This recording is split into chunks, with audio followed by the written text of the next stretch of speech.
Gagawa po ako ng sauce po ng cold ramen noodles salad po. Sa Japanese po ay hiyashi ramen. Ito po, lagyan po natin ng suka po, vinegar, water po, soy sauce po,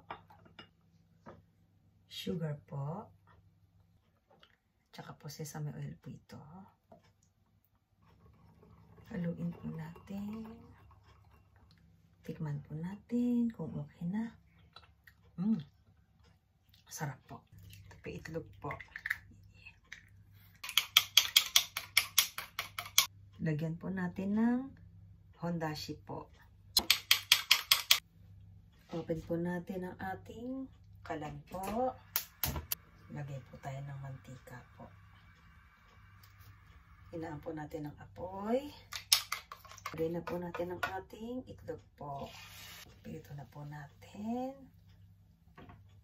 Square po kasi ang kailangan po.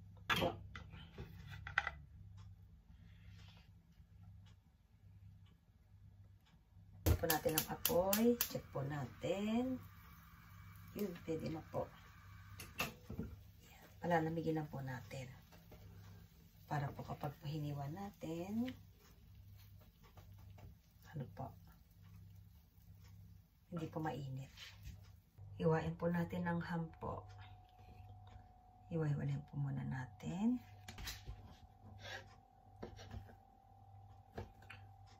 Para po sa ating hiyashi ramen po.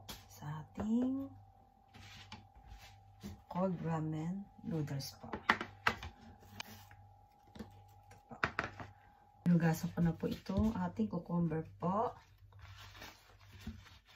Hiwain ko na po. Ito po ay nakuha po namin sa aming muting taniman. Ito po, first na curry po ito. First na cucumber po na na-harvest namin. Hiwain ko na po. Sarap po. Bago po kasing pitas, kaya po tingnan nyo po medyo madilaw-dilaw pa. Ganyan po paghiwa. Pahaba po. Yan po. Kuchikuha po ito. Yan. Pahaba po ang hiwa niya. Lagyan po natin ito. May plastic po kasi ito, kaya tatanggalin pa natin yung plastic. Para po sa ating hiyashi ramen po. Ito pong ating itlog na pinirito po. Hiwain na po natin. Tingnan niyo po. Kuadrado po siya. Yan, hiwain po natin sa gitna. Hiwain po natin ng pahaba po. Ito po. Nahiwa ko na po. Lagyan po natin ng kamatis po. Ito po hiwa ng kamatis. Ito po yung sawag natin sa ating hiyashi ramen po. Sa ating cold ramen noodles po. Papakulo po tayo ng tubig para sa ating ramen po. Kumukulo na po yung tubig. Lagyan na po natin ang ating ramen po.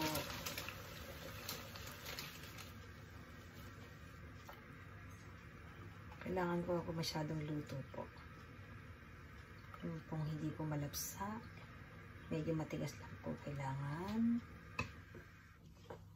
Mabula po kasi. Kaya kailangan po natin haluin. Check po natin kung luto na.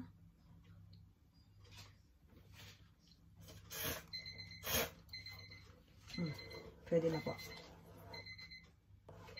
Hanguin na po natin.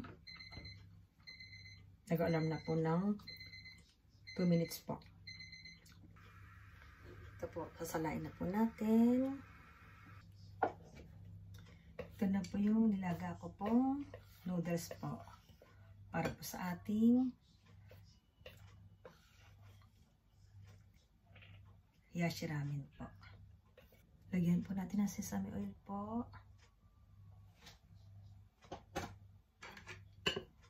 Haluin po natin.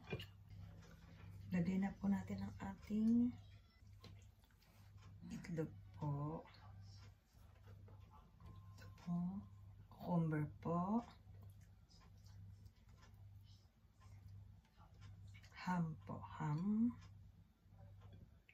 po ham po. Tsaka po itong ating kanin po. Tsaka po chikuwa po. Yan po. Ganda pa ng combination niya. Lagyan po natin ng tomato po. Yan po. Ito na po yung aking hiyashi ramen. Lagyan po natin ng sauce po. Buhos na po natin. Yan po. Kain po tayo. Ito po. Tikman po natin. Yung pong hiyashi ramen po.